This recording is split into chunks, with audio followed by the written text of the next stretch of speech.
plan to stay here until my research is complete. I'd better learn to hide my true nature from the mortals. But what about my thirst for blood? I don't want to make a waste, Doctor, and patients to attend.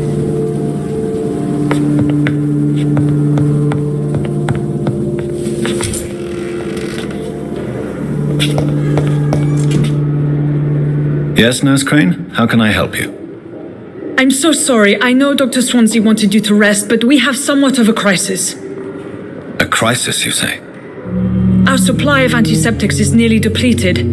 I was hoping there was another box up here, but...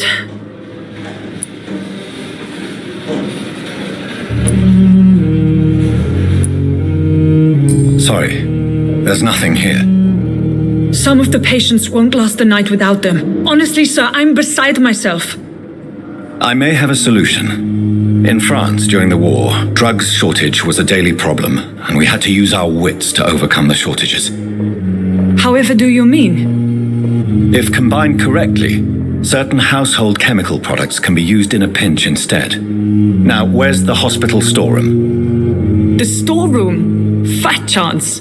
This is the Pembroke, and space is luxury we don't have. Everything used to be stored in the old morgue. Perhaps I should look there first. Where is this morgue? It's the large building behind the hospital. You'll need to go in the back door because it's been sealed off for sanitary reasons. Take this key. It opens a small back entrance at the end of a narrow street. The abandoned morgue behind the hospital. A small door at the end of a narrow street. On my way then. Thank you, nurse.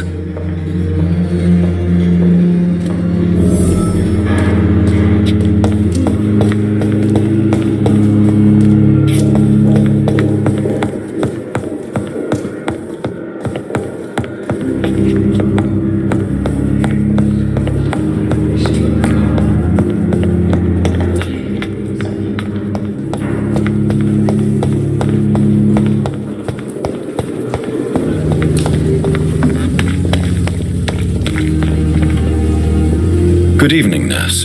I'm Dr. Jonathan Reed, the new surgeon here at the Pembroke. Dr. Swansea has already told us about you, sir. I'm Nurse Gwyneth Brannigan. Welcome to the Pembroke Hospital. Did he really? It's a good thing I wasn't hoping to keep a low profile. All members of staff have already read about your new blood transfusion technique. Dr. Swansea made sure of that. I see. Well, I'm a little surprised, but I suppose I'll just have to deal with this unexpected notoriety. You must know, blood transfusions are Dr. Swansea's primary subject of research. He is convinced it is the future.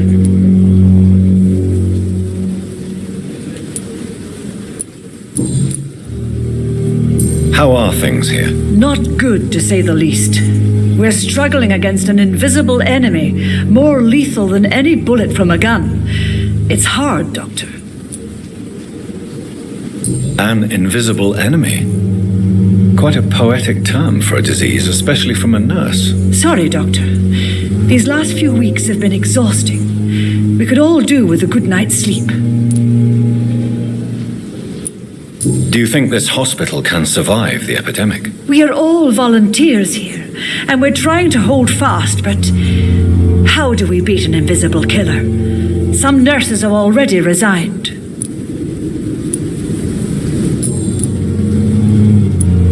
I'm not familiar with all the staff yet. Perhaps you could help me. Brilliant professionals, most of them. Dr. Swansea has a gift for recruiting talent. Most of them. Is there a problem I should know about, nurse? It would be inappropriate for me to speak ill of a colleague. Nurse Brannigan, if you do know something, please tell me. Anything you say will be held in confidence. No. I may disagree with some conduct, but in the end, everybody is doing their best. Is there anyone that stands out? Well, I have never met someone as dedicated as Dr. Tippett. He should be a standard for us all here. If only he were younger. Why should his age be a problem? I guess it's fair to say he's always pushing himself to the limits. He just doesn't know when to stop and get some rest.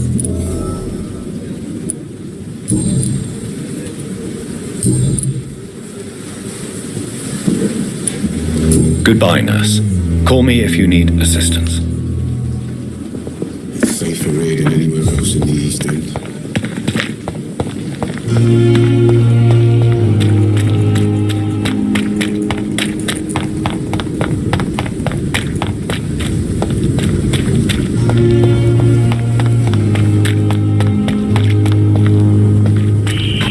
Scowl voices in the garden.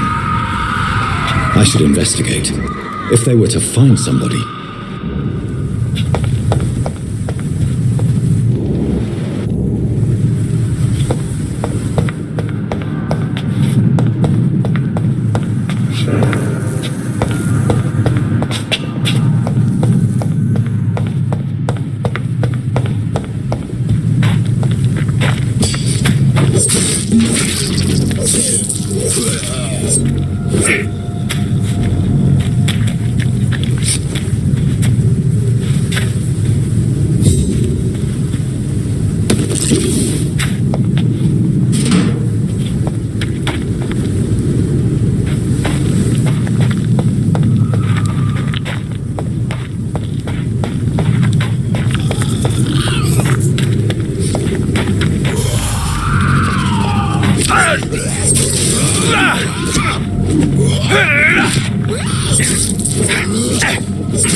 It's locked.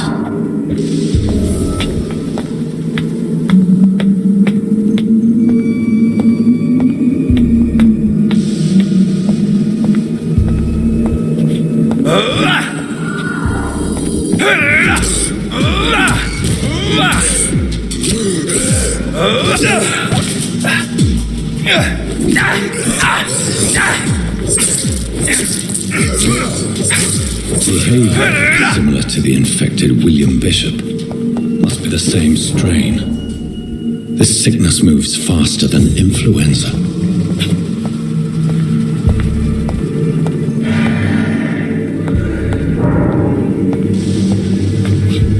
Balls of Mars, fortifiers. As popular as they are ineffective. But they do contain iron tartrate, and that might prove itself useful.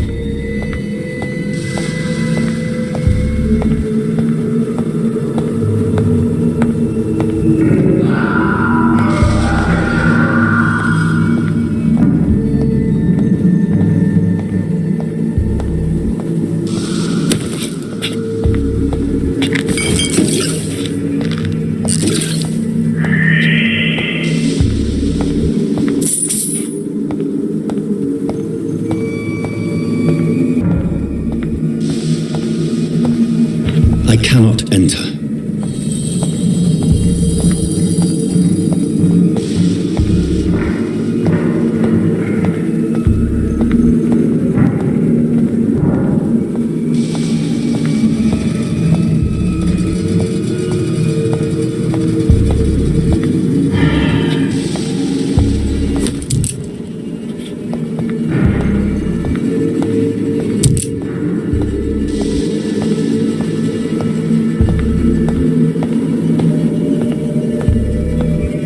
This key will surely grant me access to the basement.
These skulls feed from corpses and the husks of animals. They're not after blood.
Connor's injuries don't match the report. I'd better look into this.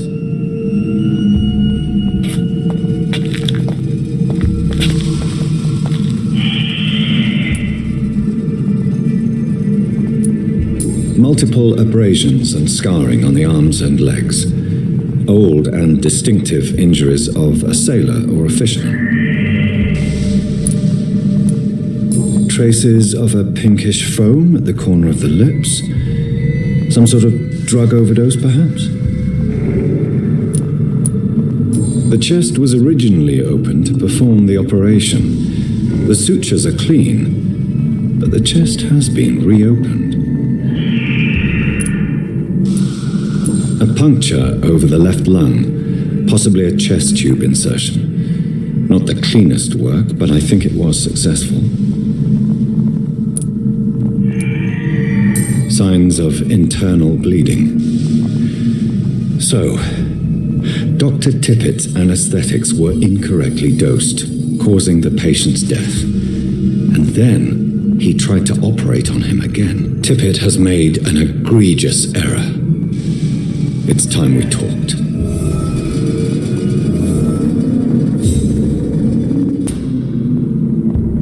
Tippett has made an egregious error. It's time we talked.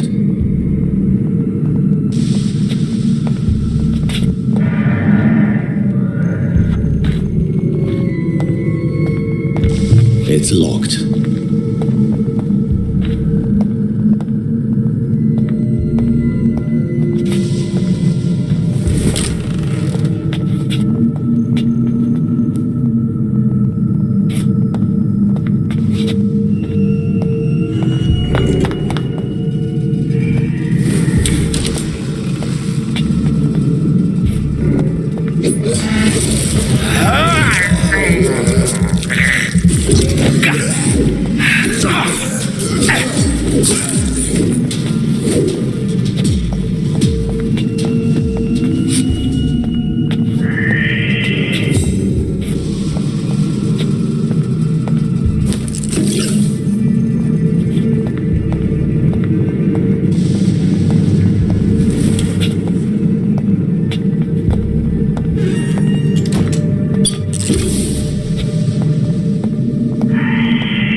These scowls can be so ferocious. I'm not sure I can defeat them without becoming stronger.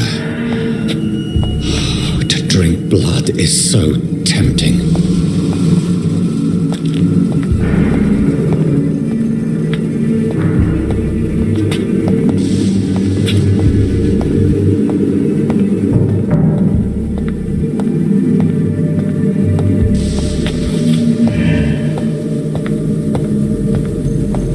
Sodium hypochlorite. Dangerous to administer, but efficient in the proper dosage.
Good evening, miss.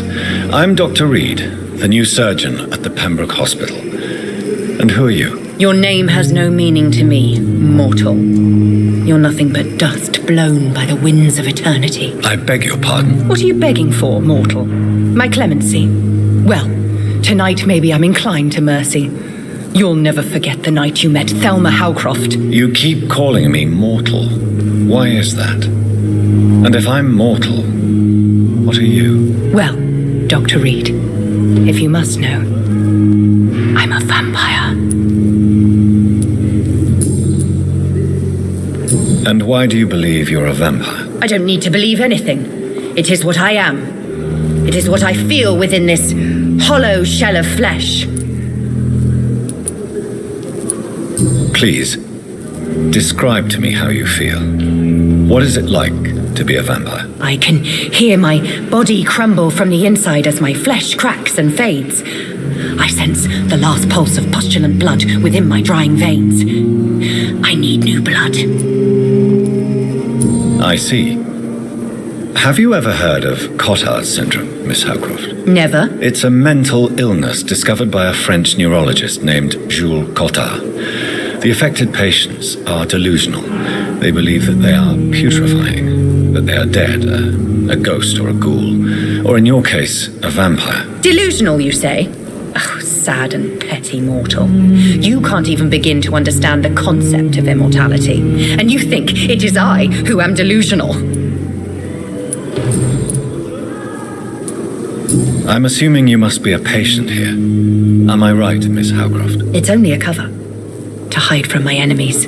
I can leave whenever I want. As a woman, a spirit, fog, or bat. Who are these enemies you mentioned?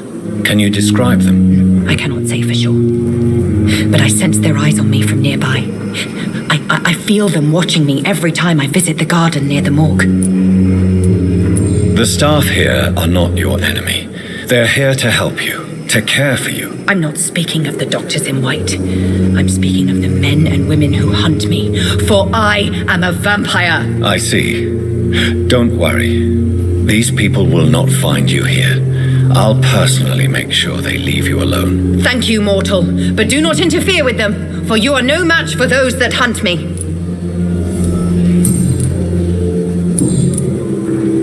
I'll leave you, Mistress of the Dark, to your nocturnal activities.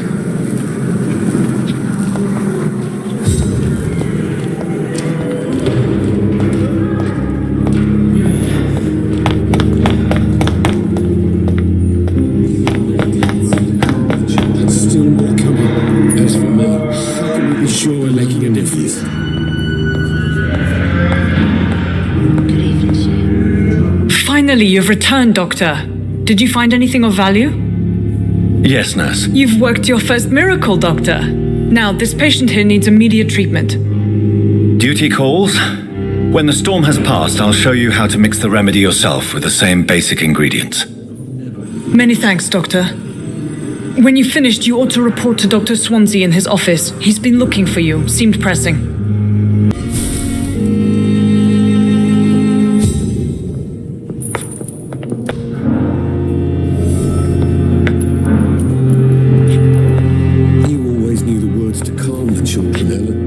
Good evening, sir.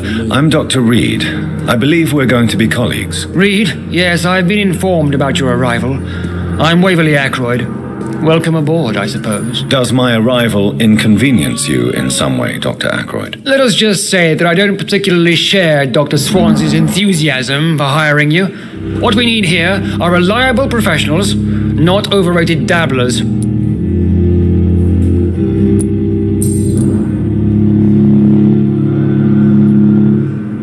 If you have a problem with me, Dr. Ackroyd, please feel free to tell me. Dr. Swansea has imposed your presence on this hospital without asking anyone's advice. The benefit of his position. But I don't agree with it. I know we've never met before, but I believe this hospital could use all the help it can get. You will agree with that, I'm sure. Oh, but I have heard about you, Dr. Reed. Of course, you can't say the same about me, since I have not wasted my time courting the press. There is no need for such animosity between us. Don't you think the epidemic is already enough to deal with? That is one point we could agree on. And that is precisely why I want to be sure that you will be of help to this hospital instead of a burden.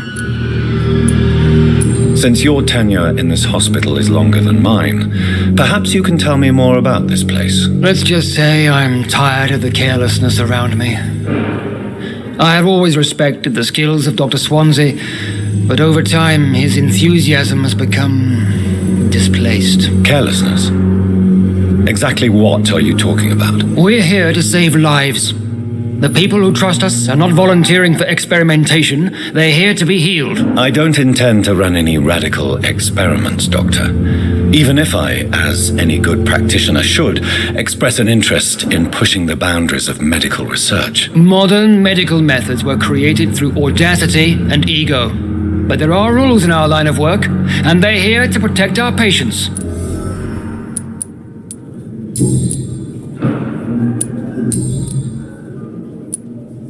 I don't know what you've heard about me, but I have already proved my value as a practitioner. I don't question your skills, Dr. Reed, but your motive.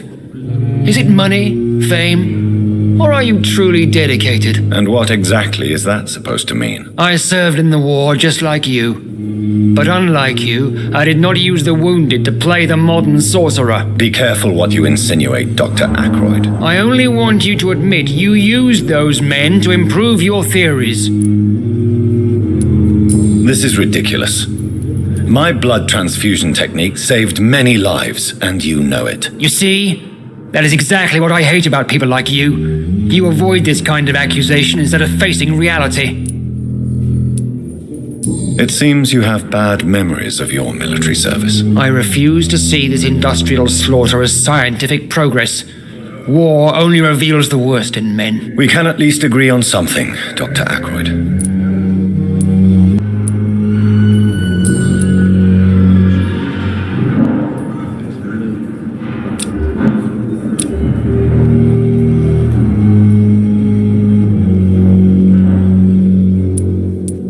Thank you for your time. We'll talk later. I will not let you down, my boy.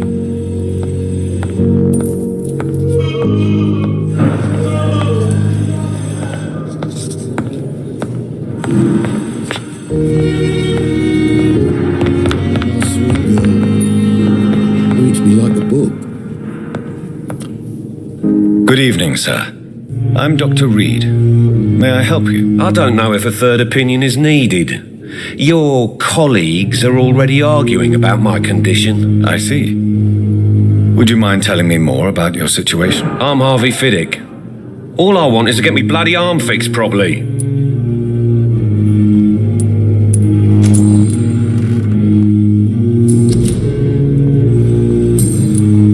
Tell me about yourself, Mr. Fiddick. I'm just a regular guy waiting to get his arm fixed, so I can return to work and to my family. I was more curious about what you were doing before being hospitalized. I'm a carpenter, and a good one too. But that means I need both arms to feed my family, Dr. Reed. Are you satisfied with your treatment here? Well, it's clear that I've chosen a bad time to be injured. Forgive my bluntness, but you seem overwhelmed by cases of the flu. I won't lie to you about it. I'm afraid we are. Are you sure you don't want to operate yourself, Dr. Reed? I have the feeling you're very capable, and your colleagues seem to think so too. In other circumstances, you would be right. But for now, I don't think I can take on the responsibility. My apologies. Tell me about the doctors who are arguing about your case. Strickland and Ackroyd. They both want the best for me, but there's a lot of pride there. Doctors are no different from carpenters, it seems. What do you mean? I often had professional arguments with rivals on a building site. Difference is I disagreed about wooden nails, not flesh and bones.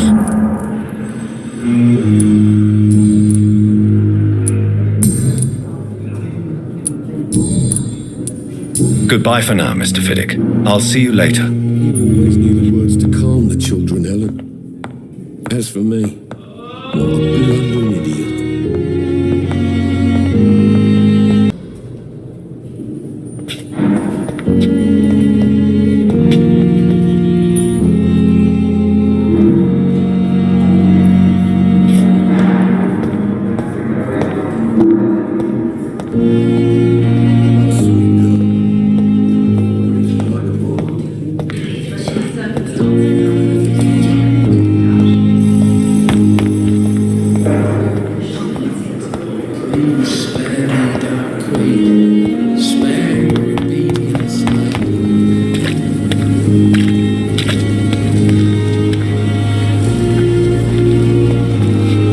Good evening, sir. I'm Dr. Jonathan Reed. I'm new here. I've already heard about you, Dr. Reed. I'm Milton Hooks, the ambulance driver for this shithole of a hospital. That's quite a blunt introduction, Mr. Hooks. You can call me Milton. I like to speak my mind, Dr. Reed. Perk of the job. Don't judge me, and I won't judge you. I'm not sure I understand what you're talking about. Well, I'm no doctor, but I'm pretty sure a gun can't be used as a surgical instrument. You have a keen eye. I learned to shoot during the war and have carried one ever since. Old habits die hard. No need to explain, Dr. Reed. And if you ever need a better gun, remember, I may have something for you.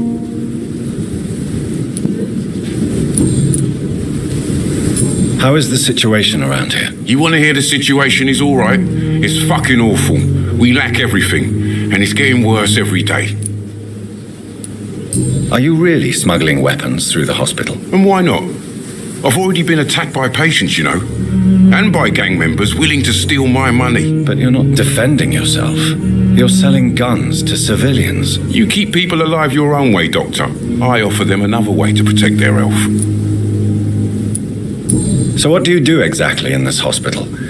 Apart from smuggling guns, I mean. I've been an ambulance driver since too long, I guess. I'll bring sick people here night and day. It's a dirty job, but I get it done. Most of the time. Since you're on the front line, how is the sanitary situation in this vicinity? It's a complete disaster. It's even getting dangerous to enter some streets or buildings. Even the locals attack you. It sounds like things have been a bit rough recently. What's happened? Yesterday I got attacked by the patient I was bringing here. I escaped from the hospital's garden, but I lost my wallet when I was running. You left an infected patient outside the hospital? That's incredibly dangerous. Go there yourself if you want, but be careful, Doctor. I'd rather not bring your dead body back.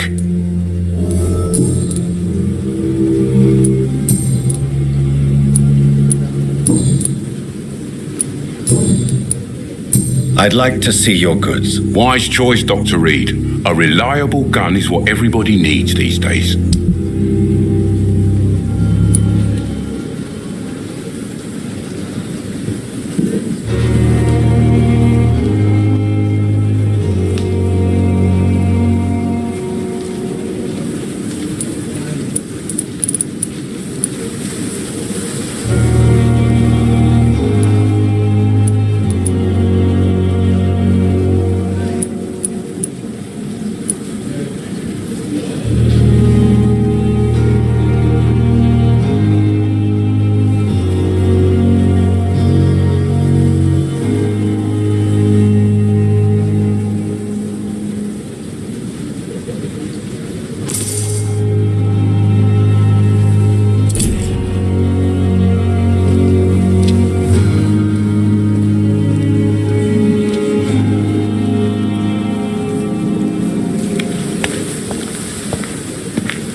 It's locked, all right.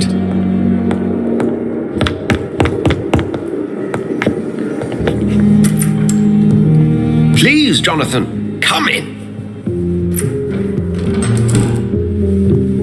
Fascinating, is it not? In the last decade, so many mysteries have been brought to light with our microscopes. The human body, biology's penultimate frontier. The more we explore its boundaries, the less we're able to trace a clear line between life and death. You, my friend, have a foot in both countries. The view must be vertiginous. It's at least as vertiginous as chatting about vampires with you, I would say. This must be all so new to you. This area of town, the hospital, a brand new life. How stimulating it must be. I wish I could share your enthusiasm, Dr. Swansea, but my condition defies scientific categorization. Undead? Unalive? Immortality defies logic. I cannot express my thrill at this serendipitous turn of events. The world's most eminent specialist in blood transfusions, a vampire. One might say a gift from heaven.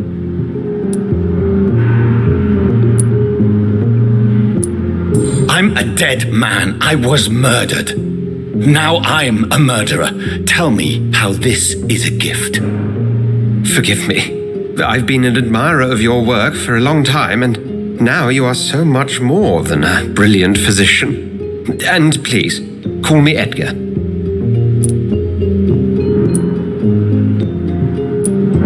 There is no need to apologize, Edgar. You offered me sanctuary when I had none. Very well. I have a task for you, Jonathan. Something that will require all your newfound skills. Please, go on. The Pembroke only survives through the generosity of our benefactors. Unfortunately, our main donor has found herself in a bit of a bind. Now, if you could help her out... A spokesman or politician is what you need. That's not my calling. And until I come to understand what has happened to me, I require discretion. Discretion is in order, Jonathan. Lady Ashbury has recently received rather indelicate correspondence that, if revealed, would jeopardize her position. And you would like me to eradicate this threat? By the stole, of course not. I would just like you to pay her a visit. Her ladyship is certainly near the tents outside, tending the sick. You can't miss her. Look for someone impossibly delicate. Accepted. I'll see what kind of trouble Lady Ashbury is in.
Flu took my dear wife, Emily.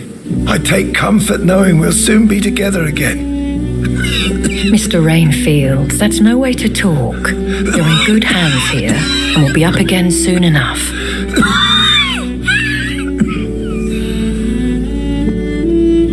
Now do me a kindness and get some sleep. I'll be back round later. Your words are kind, the blessings of an angel. You're the sweet, sweet Lady of Mercy.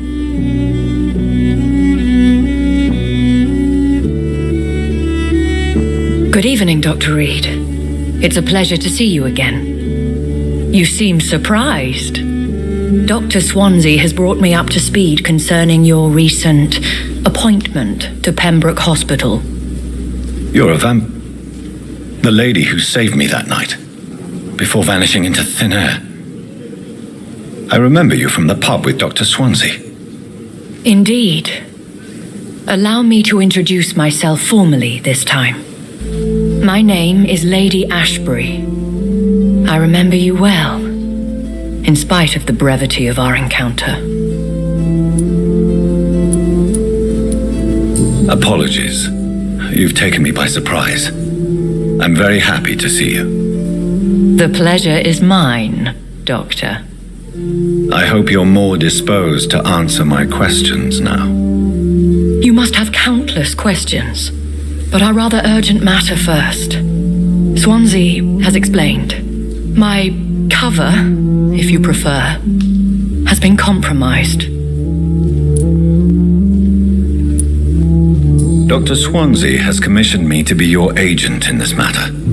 You could start by explaining what's amiss. These past insufferable weeks, I've been the victim of extortion. I've made a first payment, but the blackmailer grows greedy. I must refuse his most recent demands. Please continue. Every detail is essential. I'm your man. My embarrassment in this matter is eclipsed only by my shame at having put the hospital at risk. The threat from our anonymous scoundrel is clear. A list of dates. My visits coinciding with the dates of suspicious patient deaths due to massive blood loss. Is it true? Now aren't you the blunt one?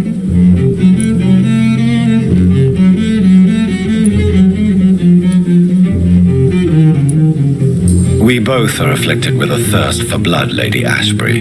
That is our nature. By vocation, we also have reason to visit the hospital. Logic dictates. In all honesty, I'm not simply a patron to the hospital. My visits serve a dual purpose. Dr. Swansea has been treating my condition with a revolutionary technique of blood transfusion. It seems you are a specialist in the domain. I'll take care of it. Do you know where I should start? If that was the case, I'd settle the matter myself. You could talk to our local gossip, Harriet Jones. Not a pin drops here without her hearing about it. I'll meet that woman now. My life, as others know, is in your hands, Dr. Reed. I'm sure of your discretion, but I do fear your powers of persuasion will be put to the test. When this is resolved, I'll be your obligé. I'll answer all questions in regards of your condition.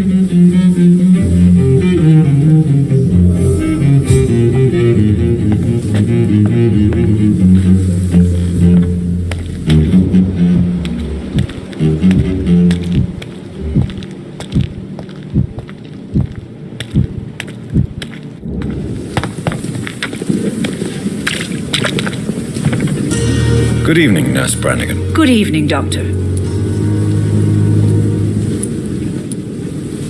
Have you heard rumors of anything underhand going on here at the hospital? No, Doctor. Never.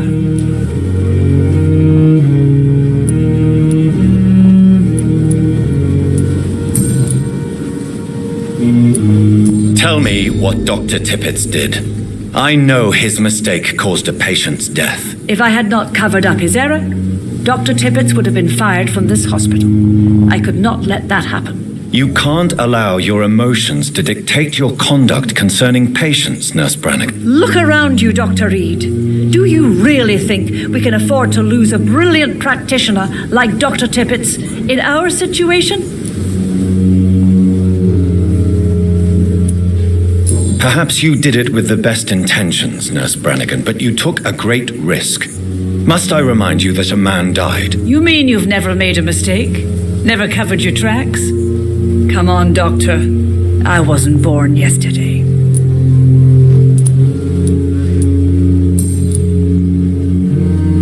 Good Goodbye, nurse. Call me if you need assistance.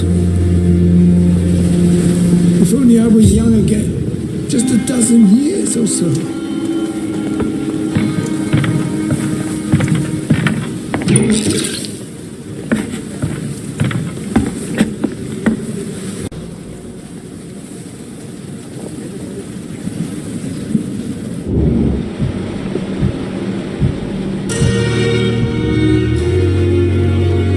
Good evening, sir. So it is true. The famous Dr. Reed has joined us. I can't think of any better news during these terrible times. Do we know each other? Actually, yes. We met once before at the Rockefeller University in New York. Dr. Tippett, yes, I remember.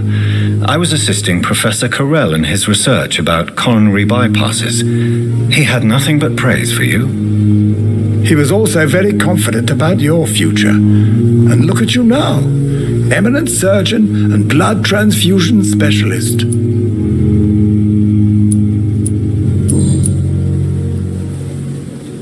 What is the Pembroke Hospital situation? And please, speak freely.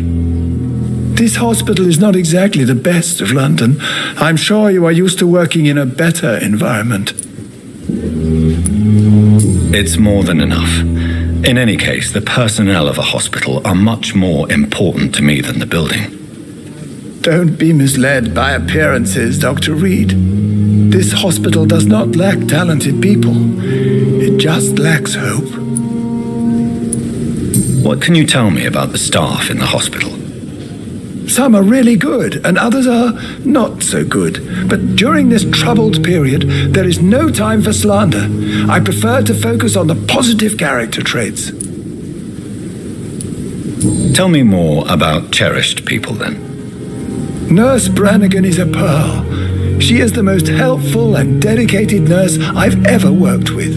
A clever and cheerful woman. You really seem to admire her skills. I'll go even further.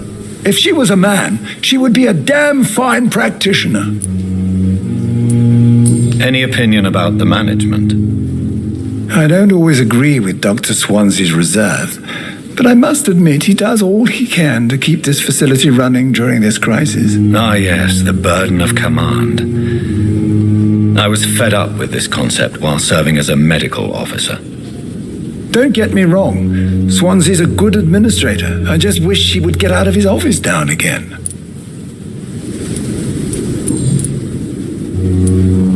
You're exhausting yourself, Corcoran. Maybe you should think about preserving your strength. No, we must keep on healing all those poor souls.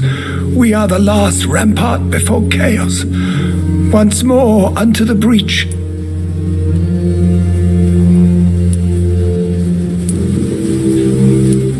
Your attitude is irresponsible, Doctor. Believe me, I've seen so many medical errors caused by exhaustion during the war.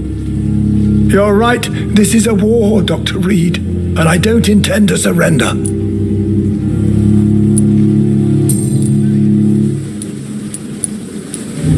Have you heard of any underhand dealings going on in this hospital? I have no time for such triviality, my dear colleague. We're here to save lives.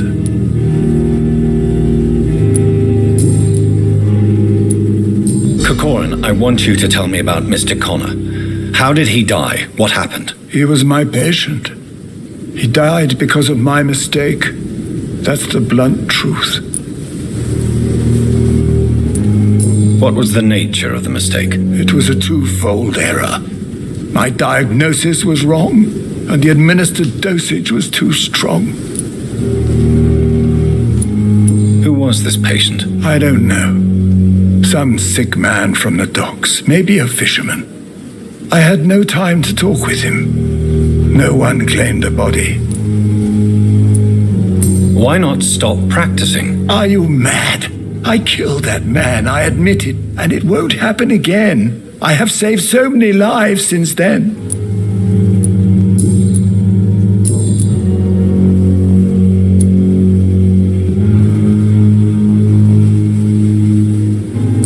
I will cover for you, Dr. Tippett, by keeping what happened to Mr. Connor to myself. I don't know what to say, actually. I can't exactly force you to become my accomplice. You didn't force me. This is my decision to make. I believe you're still of use to the hospital, considering the situation. Then I can make you this promise. As soon as the epidemic is eradicated, I will resign.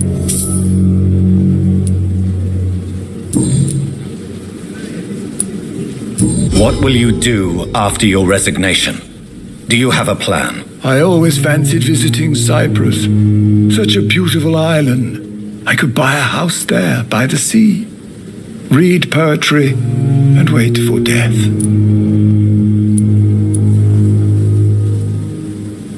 Kokorin, I want you to tell me about Mr. He was my... Who was this patient? I don't...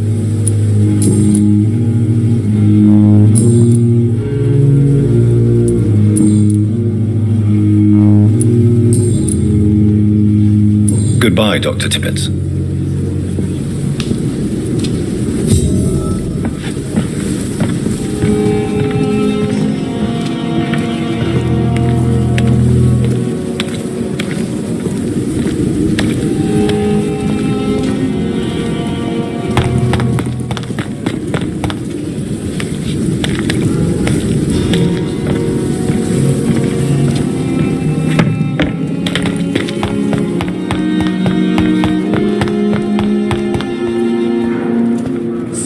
These nurses, bred with no respect.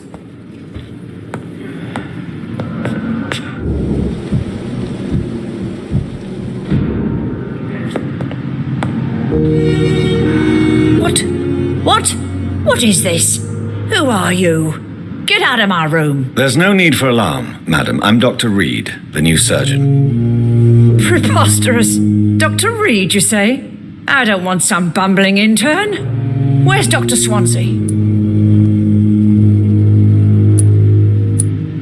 Please, calm down, madam. I assure you that I am highly qualified.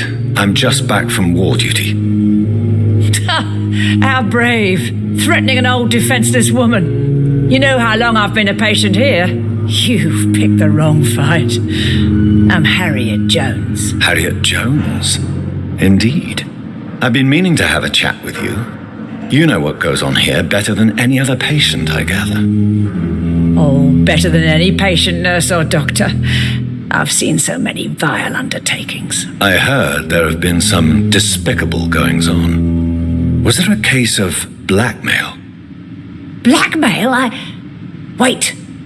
You're investigating something. This isn't a social call. One of those incompetent cunts slit a poor sod's vein.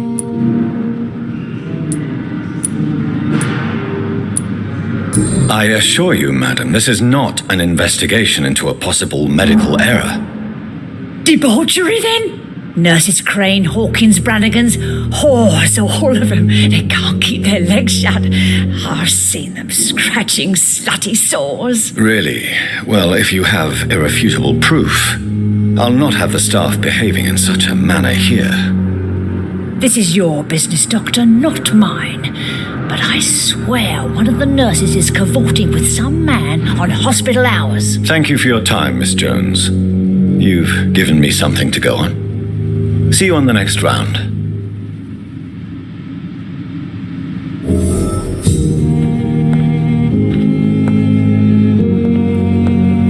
The patients and staff might know something. I'll start my investigation with them. I have wasted too much energy for so little discussed on every street corner. The daily routine.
It's locked.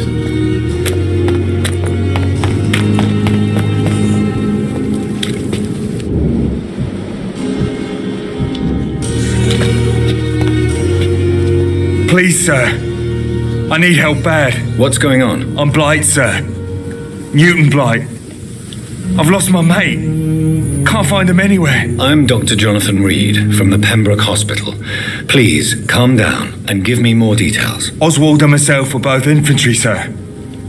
We were en route for the hospital, but Well, we had a disagreement, and Oswald ran off towards the canal. How long have you been searching for him? I can't go there. Too many rats by the water. Fucking rats. Can't stand them since the war, sir. Can't stand them at all. Don't be ashamed, Mr. Blight. Many soldiers who survived the trenches suffer from musophobia.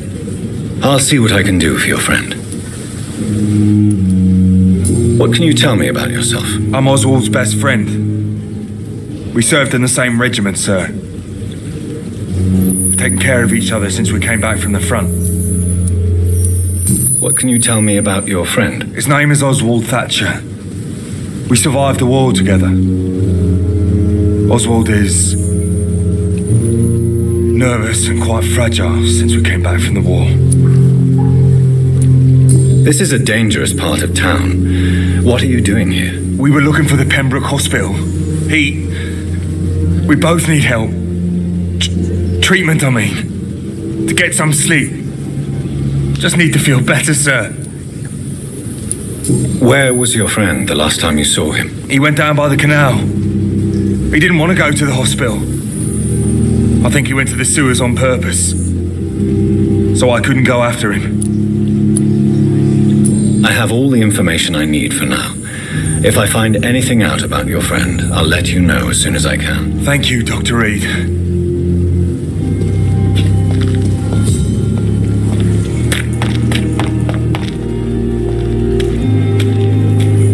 It's locked, all right.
It's locked.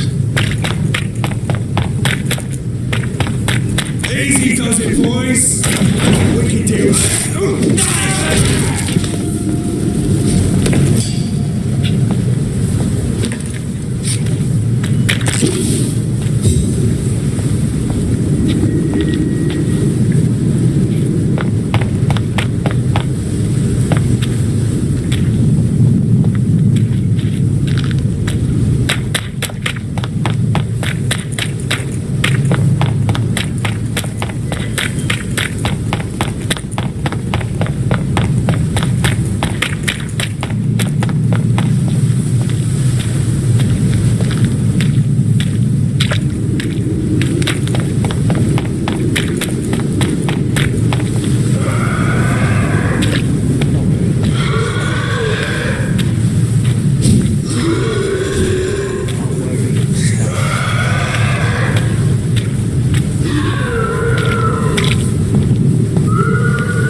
Good evening, nurse. Good evening, Doctor. I don't think we've been introduced yet. My name is Pippa Hawkins. And I'm Dr. Jonathan Reed. Dr. Swansea has recently offered me a position in this hospital. Well, it's a euphemism that your help will be appreciated, Doctor.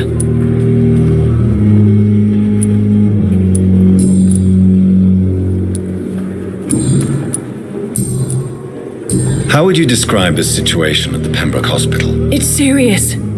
The flu is wreaking havoc amongst the staff and patients. We are running out of everything.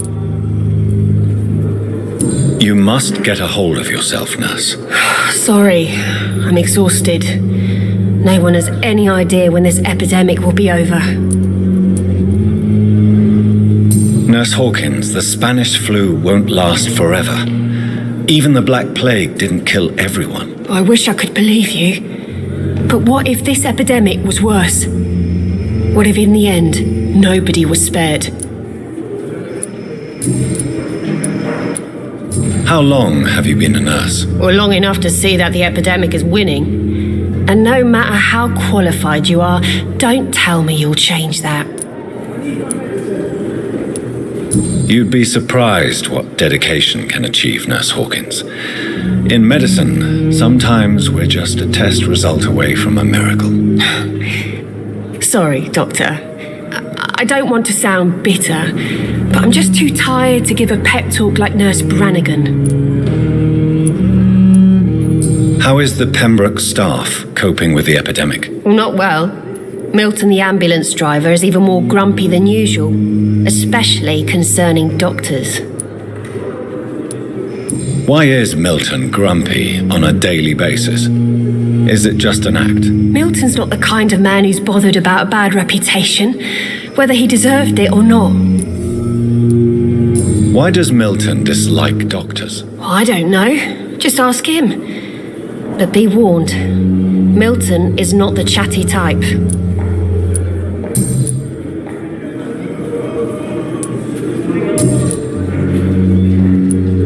What can you tell me about the strange man visiting one of the nurses during her shift? Let me guess. You spoke with that old shrew, Harriet Jones. Do not pay attention to her, Doctor. She's full of fanciful tales. She could have been telling the truth about the mysterious man. That old witch will end up in hell soon enough. Who cares if a nurse finds some happiness where she can? No matter how you feel about her, Miss Jones deserves our help. Who says I don't care for her? Hate is what keeps that old crone alive.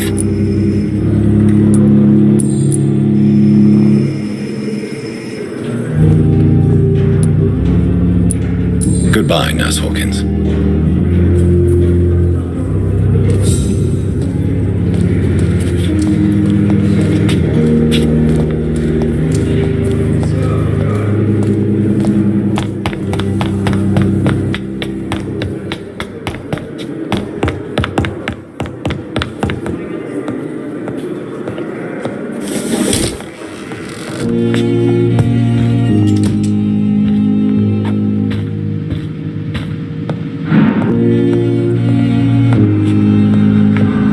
need something, Jonathan?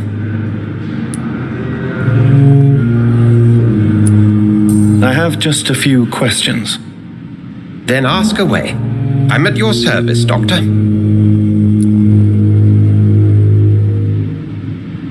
You mentioned something about a secret society. A brotherhood, if I recall. Could you elaborate? Certainly. I've been a member of the Brotherhood of St. Paul's Stole for several years. We are pledged to monitor and report vampire activity in England as impartial scientific observers. That explains your nightly wanderings about the docks and the questions you ask. I feel it wasn't mere coincidence that led us to that part of town. There was something as yet unseen that set those chain of events in motion. Yet you don't fear me. And still, you know the monster that lurks beneath the civilized surface. The Brotherhood has studied your kind for centuries. We believe you are as supernatural as a lion is to a gazelle.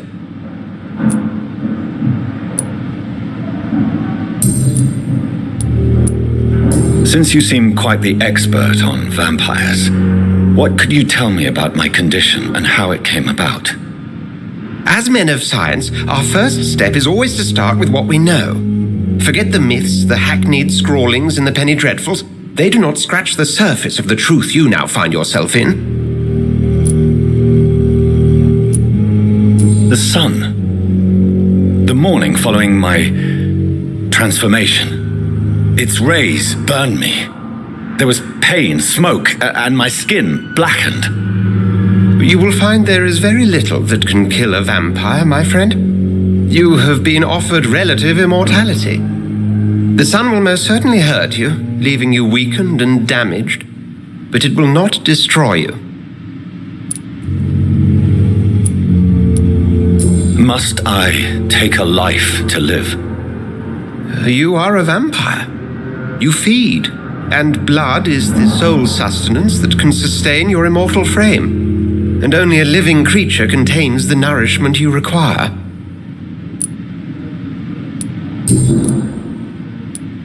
Since I'm the one working for you, what should I know about Pembroke Hospital? Well, for many years, we have been the only medical facility in this part of town that people can rely on.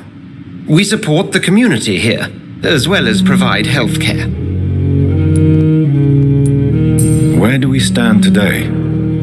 Oh, to be honest, we cope on a day-to-day basis. The first wave of the Spanish flu last summer took us by surprise. We lack many of the basic necessities needed. What do you expect of me? What we need is hope.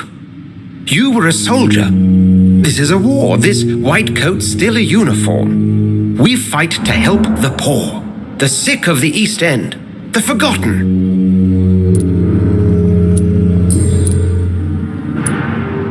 The man we pursued and slew in the canning factory, William Bishop, I believe, was he a vampire? He was a Skald, technically speaking. The debate rages as to their classification. Some think them a subspecies of vampire, others something else. How do Skalds come into existence? The name means slave. The etymology may indicate that they are a lesser species of vampire. From what I know, vampires tend to despise them. Just for clarity, what differences are there between myself and a Skald? A Skald is easier to eliminate, Jonathan, even if they remain formidable foes for the unprepared. Vampires exist beyond the mortal realm.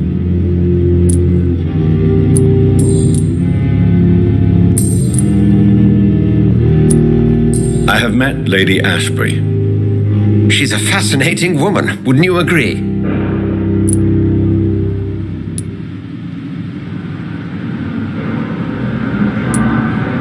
Is she the true reason you recruited me? To work on her condition and addiction for blood? A part of me is thinking I've been played. Lady Ashbury is a cherished friend of mine. I would not betray her secrets without her consent. Come to the rescue of a damsel in distress. I ask nothing more. The matter of Lady Ashbury's blackmailer. Oh, I know too much about this matter already. I'm confident in trusting the interests and reputation of both the hospital and Our Lady into your able hands. We'll see each other again soon, Edgar.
The flower's dying. It needs water.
You're sure you don't come back with me?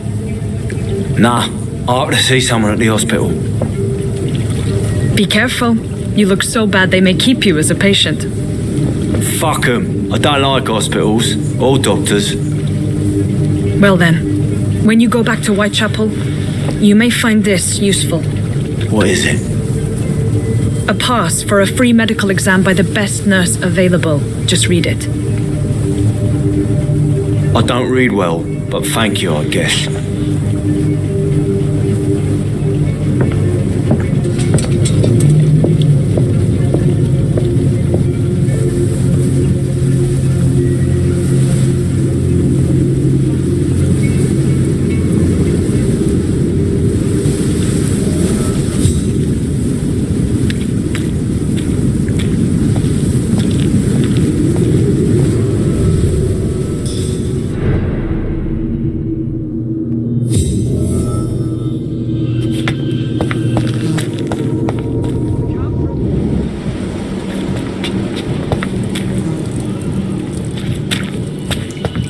He's locked the door behind him.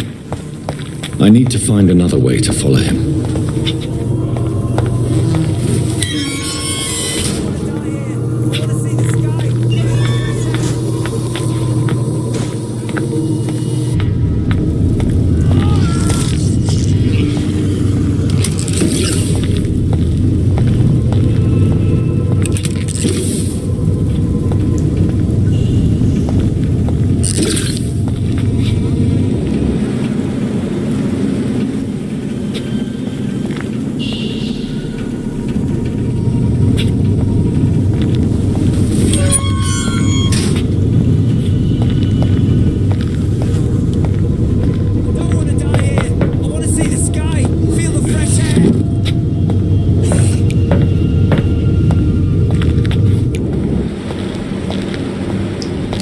This man has been savagely attacked and dragged to the floor.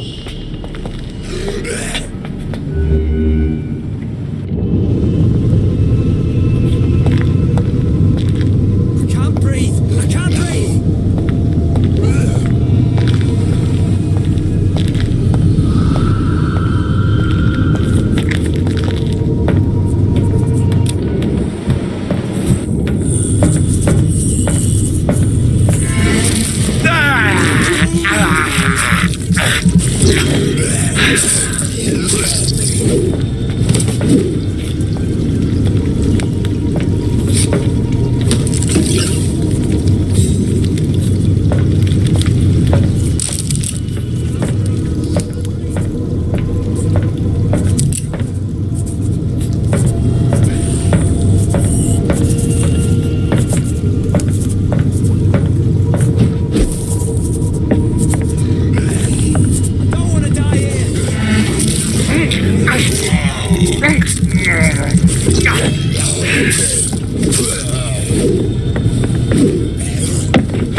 Are you injured, sir? Help me get out of here. I need to get out. I'm Dr. Reed, and I'd be glad to help you, but you must calm down first. Please, take a deep breath and tell me your name. Okay, I'm Oswald Thatcher. Please, I need to get out. Mr. Thatcher, your friend Newton sent me to help you. Do you remember him? Yes, I do. Good. Now leave this place and enjoy the cool night air. It's quite invigorating. I'm sure you'll feel better if you do.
What sort of creature is this?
Here's what's left of him. Some voucher for a free checkup in Whitechapel. What is Nurse Crane up to? I really must find her.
I can't believe I'm doing this.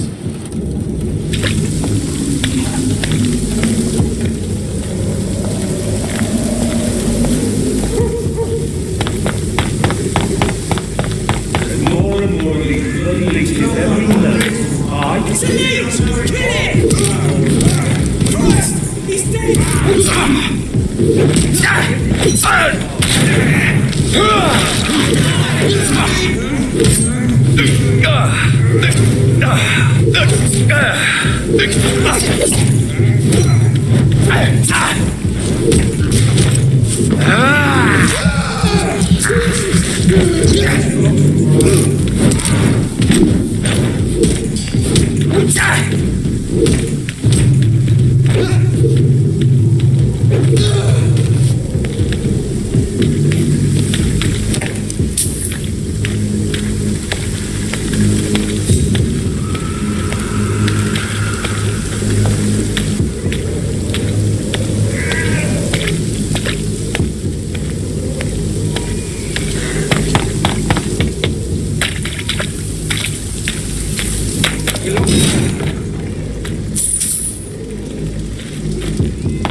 It's locked.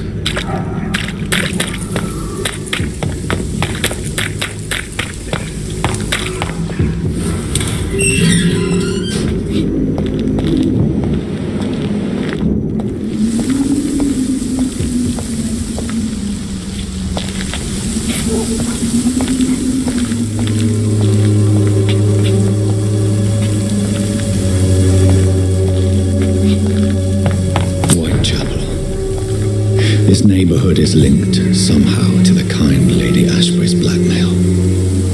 First, let's find this Petrescu fellow.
Shooting a boy in the middle of the street.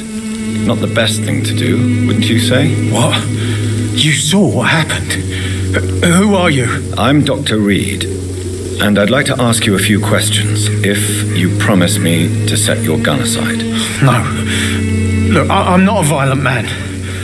I'm Benjamin Palmer, doctor. And no one can help me. Not even you.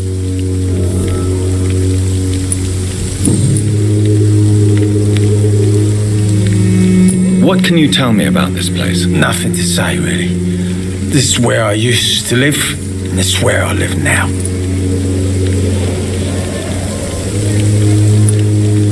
You don't have anywhere to go? No family that would welcome you? Not since the death of my wife, Albert's mother. She was sick, you see, long before the flu and all this shit.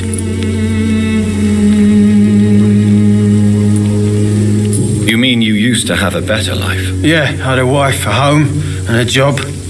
I even used to have a name. And now I'm just Ben.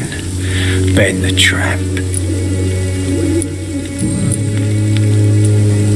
Perhaps you could focus for a moment and tell me your troubles. I'm sick, broke, and my son just stole my pills. Everything's coming up roses.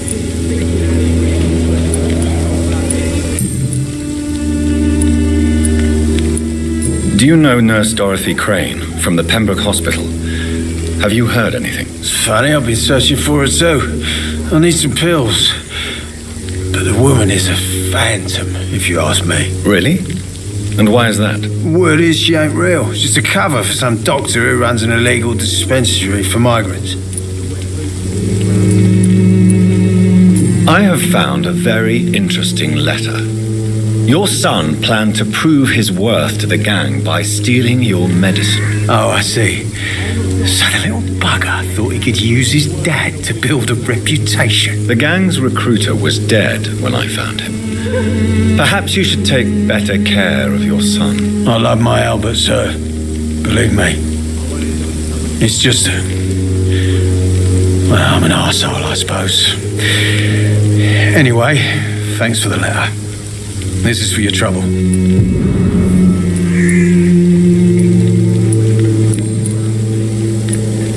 Whatever the boy did, I'm sure he didn't deserve a public execution. I swear I didn't want to hit him. It's just that I'm sick in the head, you see, and the boy just frayed me last nerve.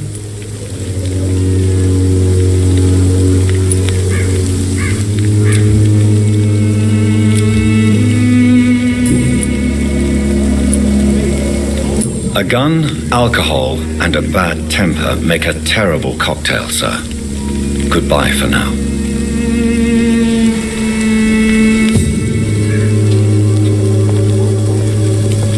The wet boots will be proud of me.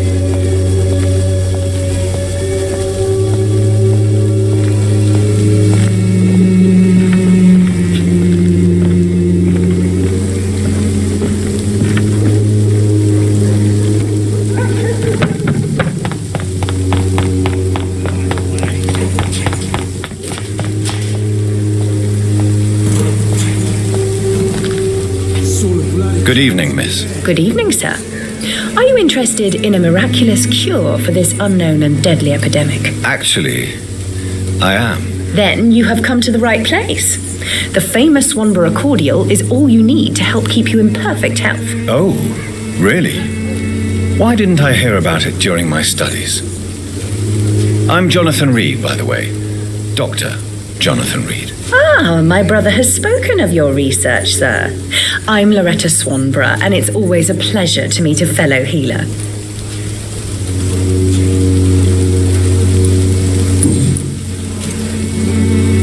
Tell me, who intrigues you most in Whitechapel? The region itself is something to see, but I would say Camellia the mute florist who gives away her flowers. What do you think of the locals? Most of them are afraid or desperate. They all come to me eventually for my remedy. Is there anyone I should avoid? Cadogan Bates, without a doubt. The bloody bastard remorselessly exploits poor migrants as soon as they get here.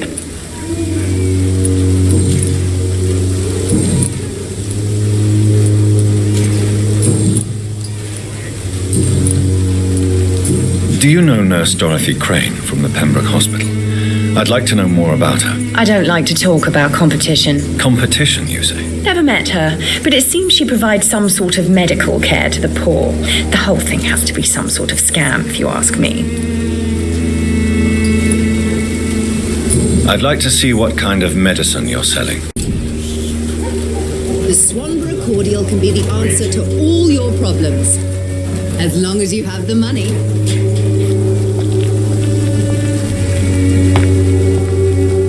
Its effectiveness has been proven by many. Even the flu is no match for the Swanborough cordial.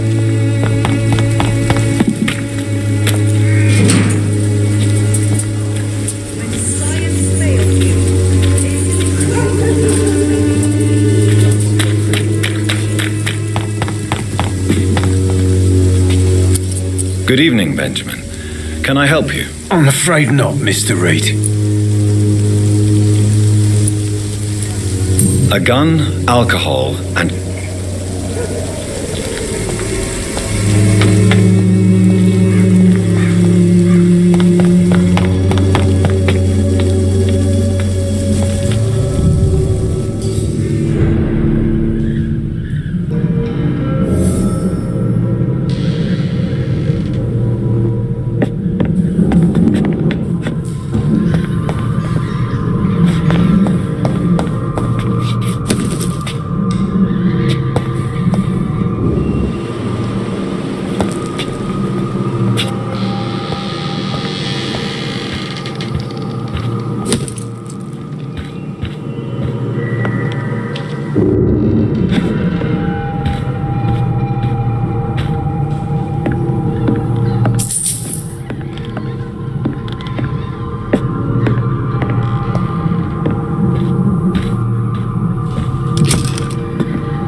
you.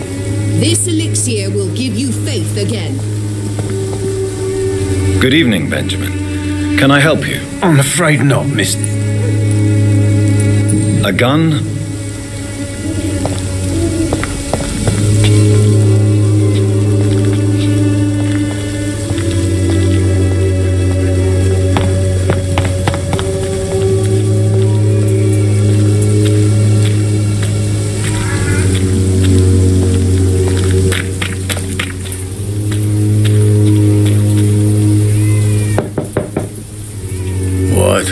What do you want? Leave me alone. Good evening, sir. I'm Dr. Reed. I'm looking for Nurse Dorothy Crane. There is no Dorothy Crane here. Now, goodbye. I'm afraid this medical leaflet says the opposite, sir. Really? Well, I'm afraid I'm going to close this door right now. Go bother someone else, Mr. Doctor. To enter that house, I must discover who this man really is. Maybe I could start by observing what he's up to.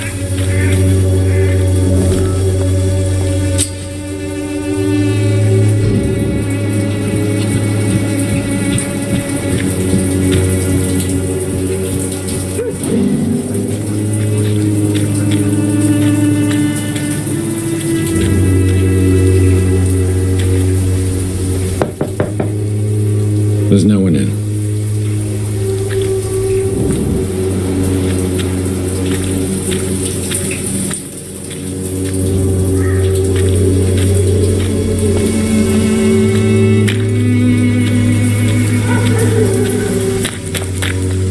It's locked, all right.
A strange man was at the door with a pass for our medical facility. I refused him entry. Darius, how could you know he didn't need our help? His clothes were too finely tailored to be from Whitechapel. Perhaps just a friend of that stray poet who is always about. Richard Nithercott? No, not of the same cloth, this man. I suspect some machination from that journalist. Clayton Darby. Is he still asking questions? Yes. I saw him drifting around St. Mary's Church. I swear he is tracking me just downwind.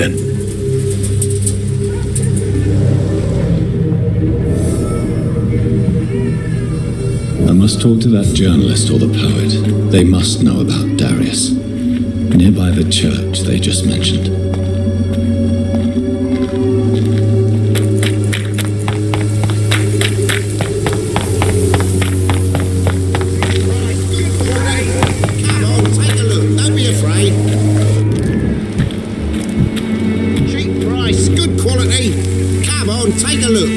Welcome, sir. Please, take a browse of my wares. I am Dr. Reed. I would like to ask you a few questions, if you don't mind. Doctor? Interesting. I'm Barrett Lewis. Usually I don't have time to waste with talk, but at this hour of the night I can hardly refuse. How is business around here? Business? I have no business. Between this racket, theft, and customers getting scared, I'm losing money every day. I see. Sounds like you blame someone in particular for your situation. It's no secret Joe Peterson spends his time harassing merchants. But with me, he's trying to put me out of business once and for all.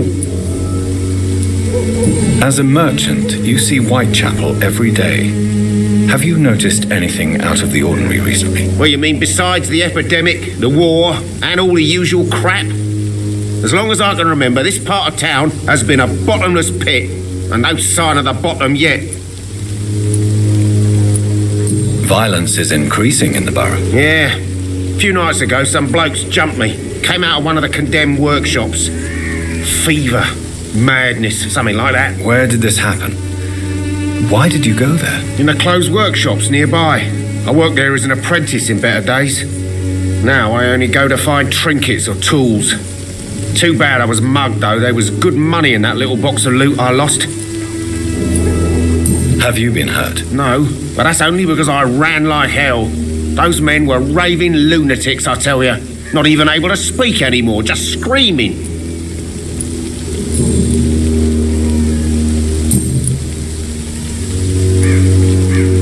Have you heard of a nurse called Dorothy Crane? Nurse Crane? So the bitch really is a nurse, then? Always thought she was just some crafty foreigner, that one. Yes, she's a nurse, and quite a good one. What did she do to gain such notoriety? Dorothy Crane ain't even a real name. Something like Dorothea Craniu, something like that. Came to England fleeing the war, I was told. That doesn't explain why she irritates you so much. Your precious nurse Crane gives away medical supplies and prescriptions for free. I offered to sell it for a fair cut, but no. Miss Crane wanted to play the quiet saint.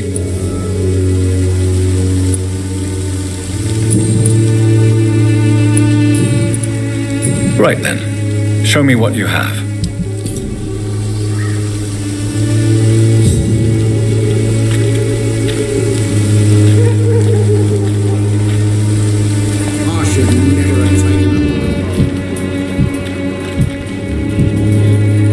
Excuse me, sir. I have a few questions for you. Another journalist? I didn't answer the first one, so piss off! I'm not a journalist, I'm a doctor. A doctor, you say? It's quite a rare breed in this part of town. Really? But still, here I am. Dr. Jonathan Reed, at your service. I'm Joe Peterson to some, but Colossus Joe to most. And I don't remember asking for your service, sir.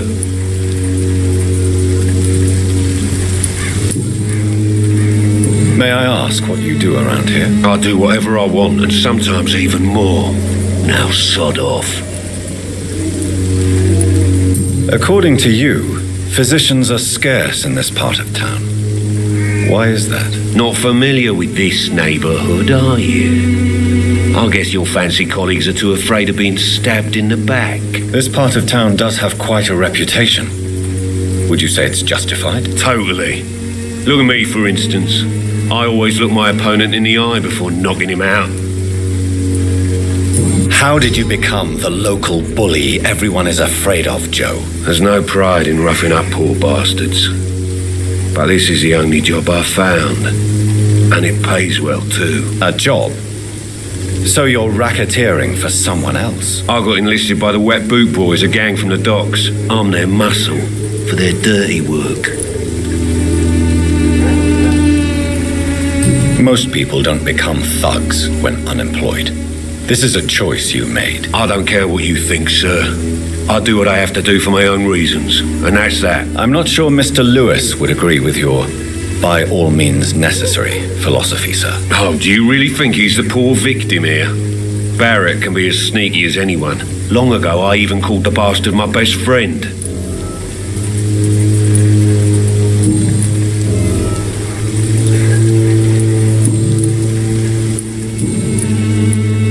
Have you heard of a nurse named Dorothy Crane? She's a colleague of mine and is supposed to live around here. Dorothy Crane? Yeah, I know her. One of the few good souls who dare to help the sick around here. Could you please tell me more about her? She's a nice girl.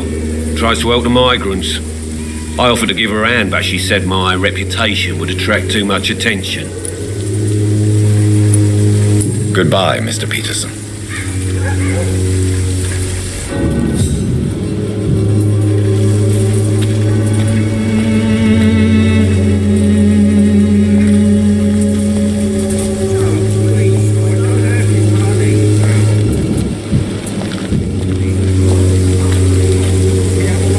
Don't be shy, handsome. What can Christina do for you? I'm not looking for what you're selling. But I'd like to ask you a few questions, if I may. I'm a doctor. Dr. Reed. All right then, but be quick, though I usually get paid when I open my mouth.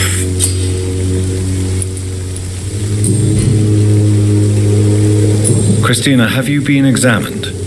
The epidemic is spreading fast in London, and you could be exposed, or expose others. I don't like doctors or hospitals, but I don't like you asking questions. Considering your line of work, I assure you it is only a matter of time before you have health issues. If it is going to happen, it will happen. Right now, I need money. That's what's important. You can put your own life in danger, that's your decision. But what about your clients? If you're contaminated, you will put them in danger too. And you think that would worry me? If you knew the men I deal with, their health would not be what you'd worry about.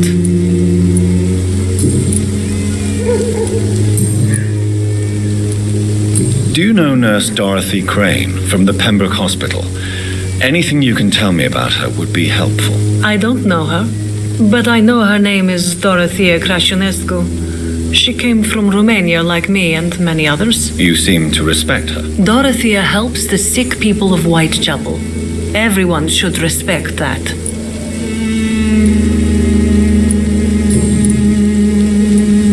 Tell me about yourself. Are you joking with me? People don't usually come to see me for conversation. I have no interest in your work. I am, however, curious as to what led you into this career. Short story. The war, exile, and England. This country is not especially welcoming. I've been refused many jobs because of where I am from. I had few options left. I always thought I was the master of my own fate. But now I know we don't always have control over our lives. I don't judge you. You know, this money is not only for me. I have good reasons to need this money quickly, but it is not your concern, Doctor.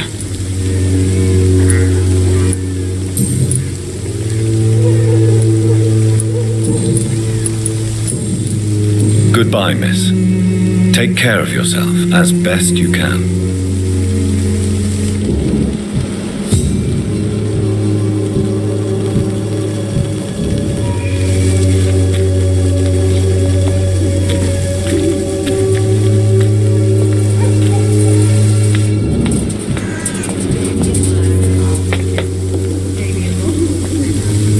Forgive my interruption. Do not apologize, my son.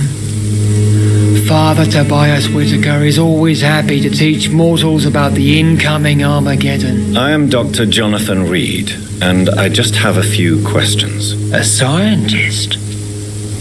You are much more lost than I thought, my son.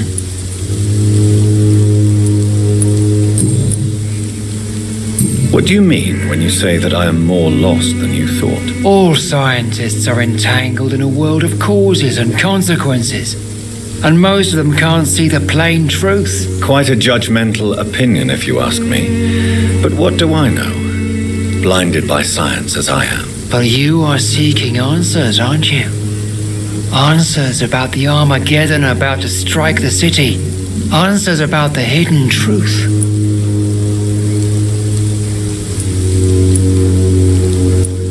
Well, I suppose I can spare a few minutes listening to your so-called truth. As a doctor, you must be aware of the decimating epidemic.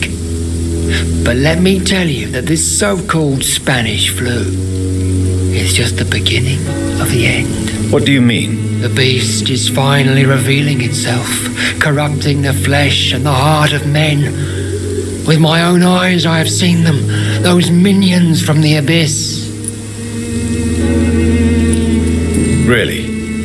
And what would be your answer to this biblical threat? We must fight the disease before this legion outnumbers us.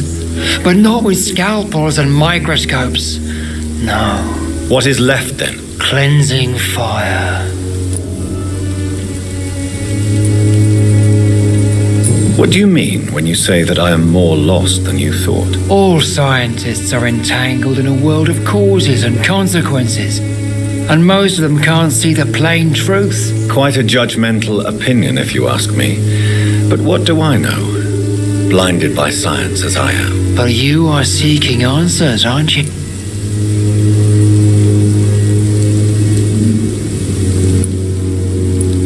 Well, as a doctor, what do you mean? The beast. Really? We must. What is left? Cleansing. Tell me, Tobias, what exactly is your plan concerning the cleansing of this city? God will recognize his own. More than once this city has risen from the ashes, hardened and purified by the flames.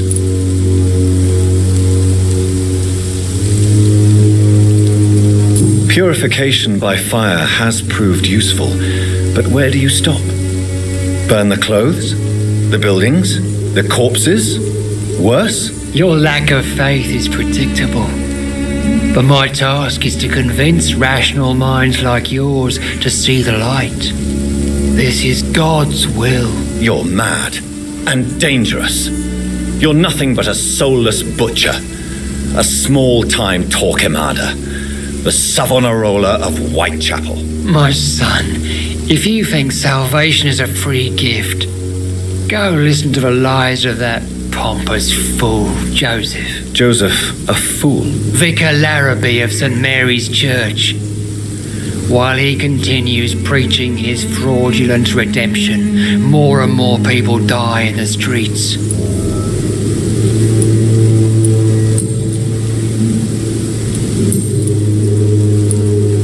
Have you any friends? Any family left in these terrible times? No. But I have a disciple I see as my son. He is so devoted. I sent him to preach the good word in the heart of this corrupted city. Where did you send him? I sent Samuel to the Stonebridge Cemetery, where the pestilence and evil grows night after night. You sent him on some preaching crusade during the epidemic. As a true believer, Samuel will fear no evil while he walks through the valley of the shadow of death.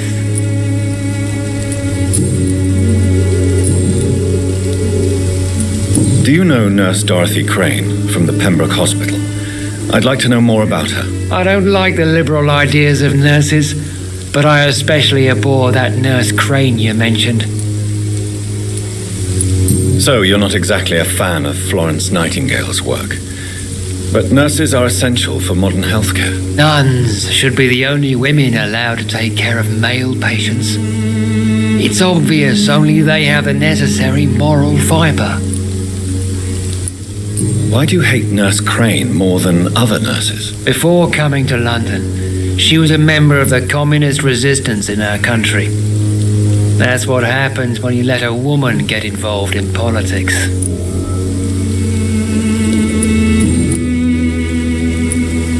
I have heard enough for tonight. Goodbye.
Good evening, sir. I'm Dr. Reed. I would like to ask you a few questions. Please be my guest. Although I may not be the best informant regarding this part of town, my words speak about that which the eyes cannot see. Really? Are you an artist of some kind? I'm a poet, sir. Richard Nethercott, at your service.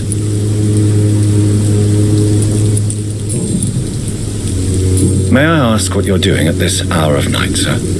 Do you live here? Not at all. I'm just enjoying the pleasure of a quiet walk.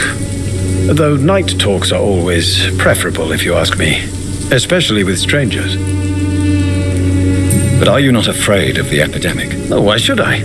I see some equity in the Spanish flu. No flesh should be saved, say the scriptures. Good or evil, rich or poor, all are equal in the eyes of the flu.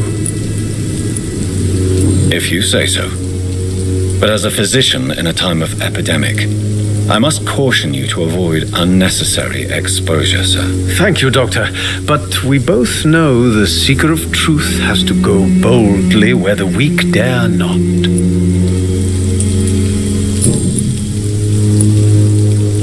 What are your thoughts on the terrible situation in this city? Terrible, you say? No. Of course, the death of so many innocents is a tragedy, but the scourge has not been all bad for the city. Oh, no, sir. What are you talking about? Do you remember London before the flu? Noisy, cacophonic, quiet nowhere to be found. And now, listen to this oddly peaceful silence. Yes, the enjoyable silence of the grave. You have a unique perspective on the situation, I must admit. Most people fail to understand my perspective. I don't blame them. But how could I call myself a poet if I veiled my feelings? Are you aware that your life could be in danger in this part of town? But this is where I must be to feel the real beat of the city. I had to come, see it for myself, alone. If some misfortune came upon you, who would be here to help you? Well, you for a start, my dear doctor. I understand your need for solitude, but it's not safe around here. I don't care. I don't have many friends, Doctor, and my family despises me.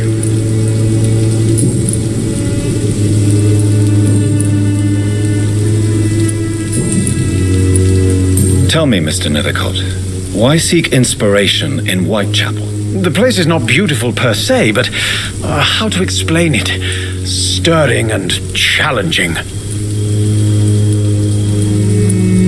Do you not think it a little morbid? On the contrary, sir. Whitechapel is full of life, full of beauty. Just like my dear muse, the wonderful Camellia. What can you tell me about Camellia? Not much, and that's the beauty of it. She can't speak, you know. She's a locked mystery who exhales kindness and sweetness. Perhaps you're just afraid to find out the truth about your muse. One day, perhaps, I'll ask her to come with me. But will she still be my wild flower of Whitechapel if she moves uptown? And have you ever tried to learn more about her? Where she lives? How she survives? Whom she may know? Maybe I prefer she remains an enigma. Reality can be so dull, don't you think?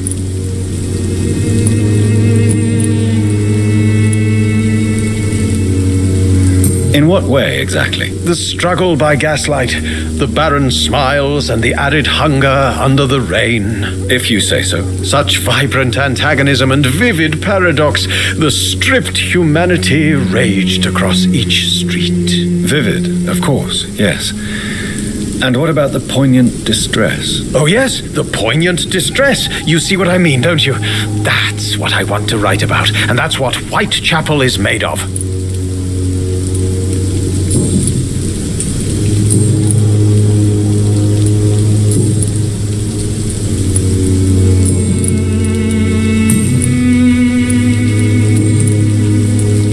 May I ask you a few questions about the district? Extraordinary part of town, is it not? I'll be glad to help you, if I can. I'm looking for Dorothy Crane, a nurse who lives in this vicinity. Dorothy Crane. Oh, I love the name. The Crane of Whitechapel. Sounds very mysterious. But, sorry, no, never heard of her. What can you tell me about an old man called Darius? Darius Petrescu? Yes, I know him. At first, I thought he was only a small publisher. I invited him to publish my work, but his reaction was pretty clear. Not interested in your talent? Darius is an old political activist who takes delight in printing tracts and lampoons. Those communist activities only require mediocre writing skills.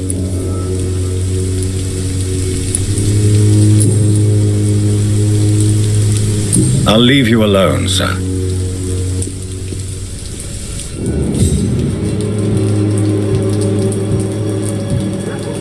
Morbidity can breathe its own beauty and grace. Whitechapel is not just disease, desertion, and despair. Some of us come to this world already touched.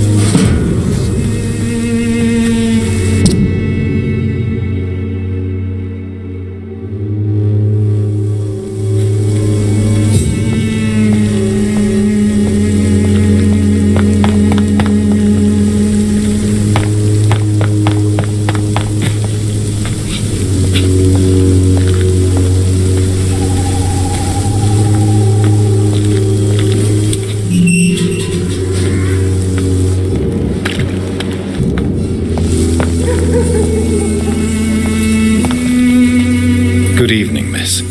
I'm Dr. Reed. I'd like to ask you a few questions. I know what you're thinking. A tall stranger who meets a girl in the street at night. It reeks of the penny dreadfuls. But I mean you no harm, truly.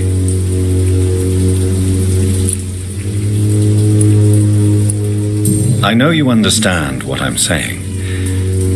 Your silence has nothing to do with you being mute, does it? Tell me about Richard Nithercott.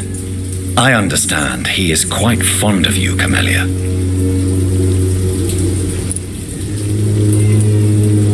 Very well. Goodbye then.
Sir, are you familiar with this part of town? Name's Clayton Darby, reporter. Sorry, I'm new to Whitechapel. But perhaps you could help me since you're a journalist. My name is Jonathan Reed. Dr. Reed, the famous surgeon. I'll gladly help if I'm able, sir.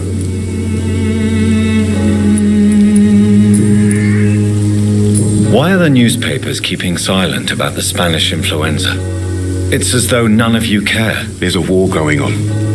People shouldn't be demoralized by news of deadly diseases. If no one stops it, this epidemic could turn into a scourge. It may kill more people than the war itself. Yes, this is another kind of war, but just as deadly. History will judge us all for what we did and what we did not. Have you any idea of the danger you face in these streets at night? I've had to run and hide more than once from frenzied mobs incensed by the fever. Do you think the flu is really responsible for this, Doctor? I'm convinced there is more at work here than a simple epidemic. Really? To be honest, I could say the same. Some of the sick I saw or heard of.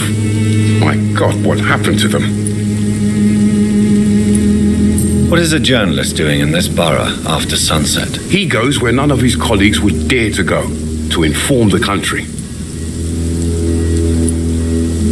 So you risk your life to reveal the truth. I saw many reporters do the same during the war. Whitechapel is the crucible of so many untold stories and tragedies. I want people to know them. That's quite honorable of you. But is the public interested? Not at all, sir. And that's why I'm an independent journalist, hoping to sell some stories.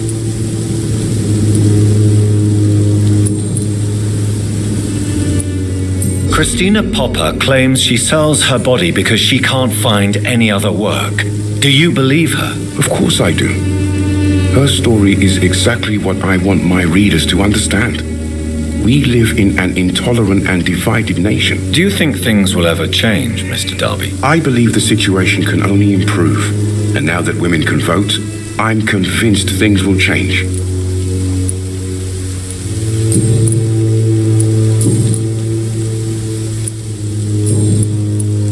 I heard you're investigating an underground medical dispensary in Whitechapel. What do you know about it? Not much, I'm afraid. They are wary of strangers, and I'm not really an acquaintance of theirs. Why do you care?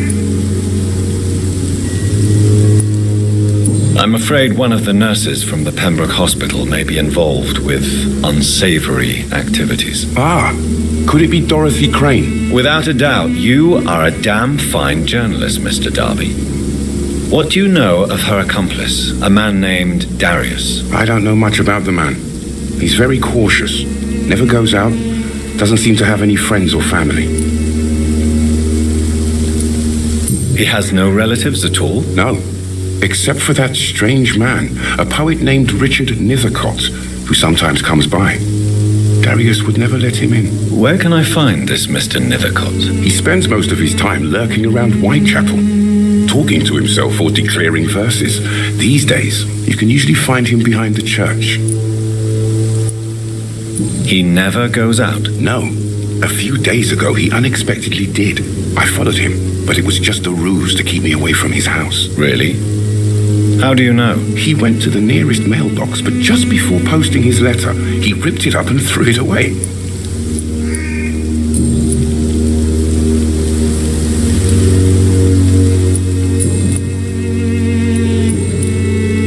Goodbye, Mr. Darby. Farewell.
I have this thirst for blood.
Human blood. Whoever left these marks did so deliberately.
Good evening, Mr. Fiddick. Good evening, Dr. Reed. Goodbye for now, Mr. Fiddick. I'll see you later. You always knew the words to calm the children, Ellen. As for me, what a blundering idiot. It's locked, all right.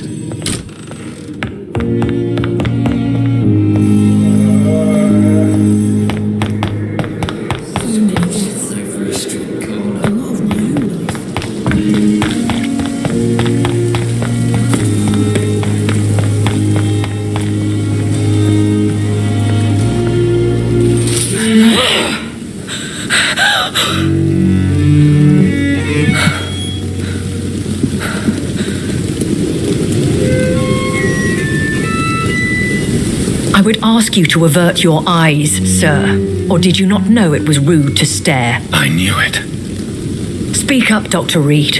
I like a man who speaks his mind.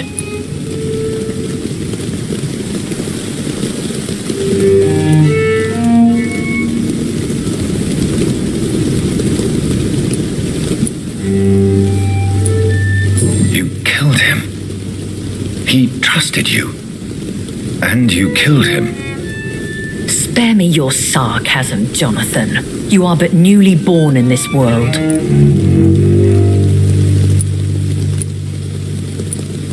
We are vampires. We live by leeching the blood from weaker prey. We are Darwin's next chapter, his cynical and perhaps ultimate expression. The situation is somewhat awkward nonetheless. I have not been observed sustaining myself for many decades. I have to say I'm a trifle embarrassed. Anyway, I have concluded my inquiries concerning your blackmailer. I see. Please excuse my agitated state. Under normal circumstances, I wouldn't let anyone see me in this condition. I must confess I have not put an end to the blackmail, my lady. Unfortunately, I could not bring myself to do it. I'm so disappointed in you, Jonathan. I didn't expect this from you. Lady Ashbury, you yourself admitted how ridiculous the sum of money was. I can assure you it was all used for charitable ends. Well, you are full of surprises, aren't you, Jonathan? All right, say I trust you, but you will still pay the ransom. That is only fair. After all, it was you who failed to bring this problem to a satisfactory conclusion. I believe I could agree to that. And since a lady always keeps her promises, I will now answer any questions you may have.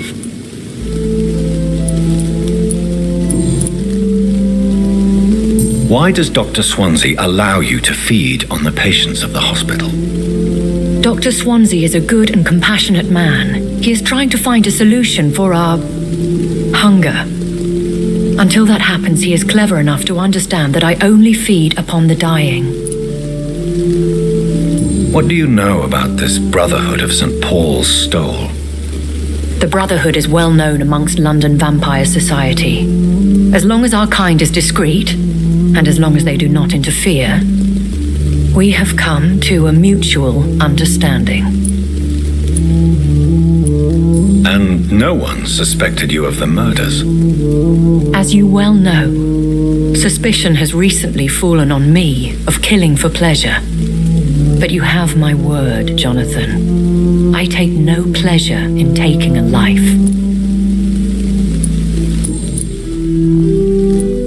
I know this is beyond the pale, but may I inquire your age? Really? And I thought you were gentlemen. If you must know, I'm 27. I've been 27 for a long time now, and 27 I shall remain. And who bestowed upon you this eternal youth? My maker. He left this isle a long time ago. Very well, but I believe there is more to this than you are saying. A lady has to have some secrets. Why did you save me in the canning factory? I could hardly stand by and watch such a promising young blood as yourself be torn to shreds by some gutter scowl.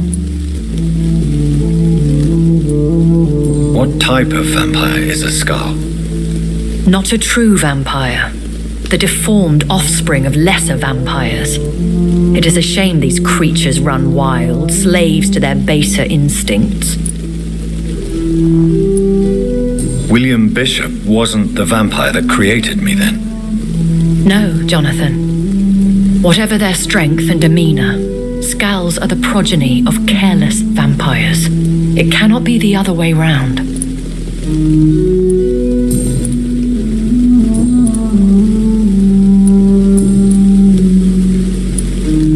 Are there many vampires here in London? Immortals are of a rare breed, and we often tend to hide.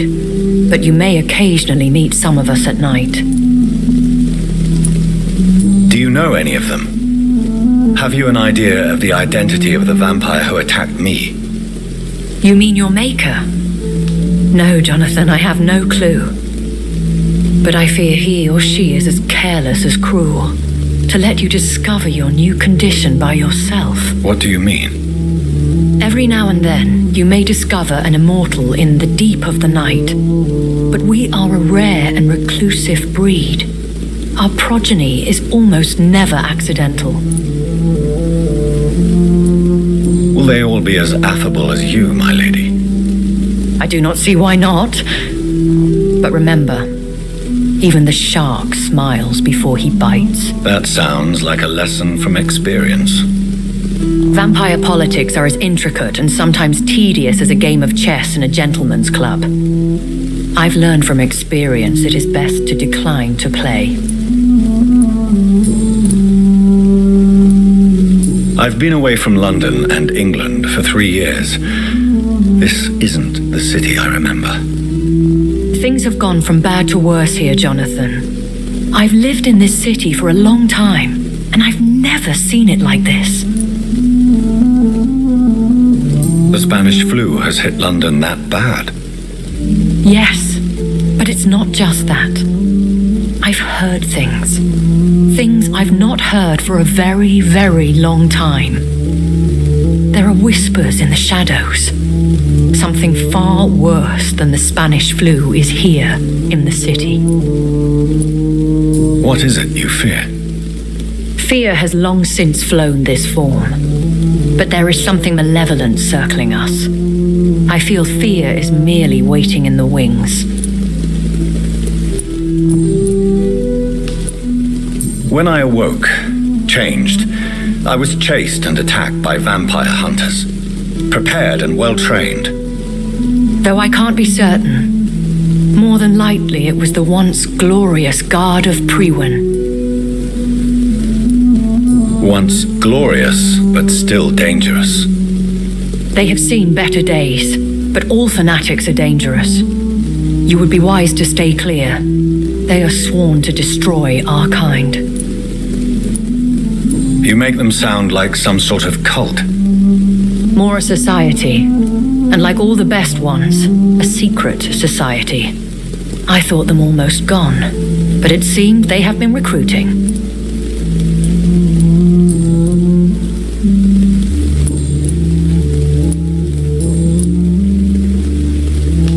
I don't understand. Why was I created and then left for dead? That is a question only the one who made you can answer. It's not normal practice. I doubt even if you find him, he will answer you, considering how cruelly he treated you. So me being a vampire could have been a mistake. I very much doubt it, Jonathan. Contrary to the legends, it is not as simple to make another vampire by just biting someone. I'd like to avoid creating another vampire by mistake anyway. Tell me, how is it done? The process is dangerous. It could even kill your potential progeny. If you did decide to sire an offspring, they must drink of your blood, Jonathan. I've been hearing a voice talking in my head. Is this some kind of insanity? It feels like the voice of the vampire that created me. Hush. Tell no one this. It would be unwise to talk of such things amongst British immortals. Speak no more of your maker. How could this cause offense?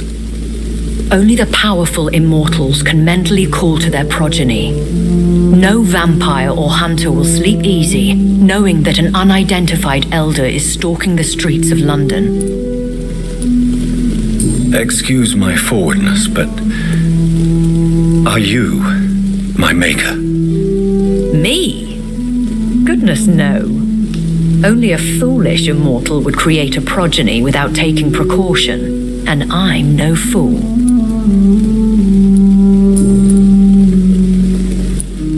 A vampire?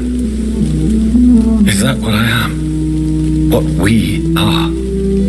Such a crude word, defined by penny dreadfuls and drunken hacks. No. You are now an Ekon, and that you shall remain. Are you an Ekon too? Yes, I am. We are the closest thing to what man refers to as vampires. Forget what you think you know about us. So we are Ekons.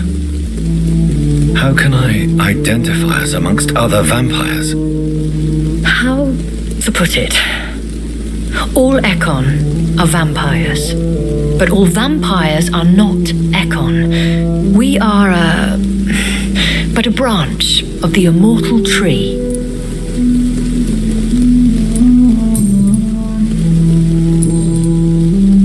I bid you farewell, for now, my lady. I must quickly analyze the blood I took from Nurse Crane's patient.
Was infected by Spanish flu, but also has the highly unstable blood of the Skulls. Is the London vampire epidemic transmitted through the flu? I should talk to Dr. Swansea about